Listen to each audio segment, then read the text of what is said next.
mana tijirachu hawwitesan dirumma tantemi amumau mizana raka ilaliti hal kallola ahzab fitnanu qabat takittiyon simejeen kufari dhufe saffa hagaminu marse magala gutunu marse ji'a meeqan urra taaje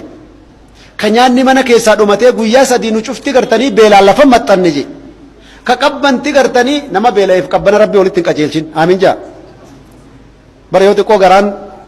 ala jiraate jaaketta kana bara kana jedhaa deemta qabbanni feedaa jiraat garaa keessa waa jiranii mire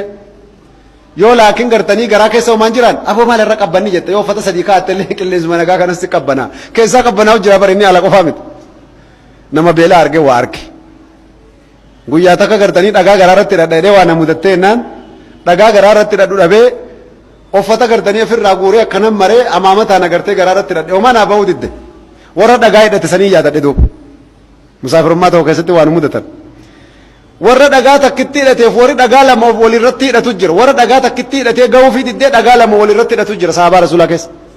halkan gaafasiisan waa hunda hidhannee dadhabnee je bakka if keenyu dhabnee je lola dhiisi ka kuffaarin nu marsee jiru magaalaa madiinaa keessatti rabbiin suuratul ahzaab irratti akka ajaa'iba irraa dubbate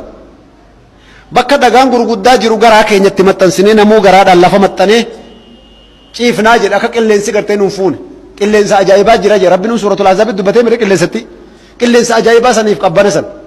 sa'atii akkanaa san keessa je rasuuli rabbi alayhi salaatu wassalaam nu keessa deeme yaa hamza yaa umar ayna abubakar ayna fulaan man yaarifu lii khabara alqawm nu keessa deeme je rasuuli rabbi eenyu gartanii rabbii kiyyarraa wayin abdachuu jira eenyutu gartee oduu dhiiraa waan hubata waraanni nu marse kun waan rabbi isaanitti buusen beeynu mee oduu isaanii eenyu nu hubata kun amrii jeeshii ajajaa waraanaatu akkas ta'uu qaba istiraatejii qopheessa waraana isaa firra laallata nama to'ata aduwwiin keenya xilaanni keenya akkam ta'ee jira laata mee eenyu oduu nu beefata basaasa ija gadhiisuu qaba namni hundinuu morma lafa qabee jedha arra walaa umarii walaa hamzaan hin jirtu jedha namni cuftinuu je rasuula rabbi harkaa je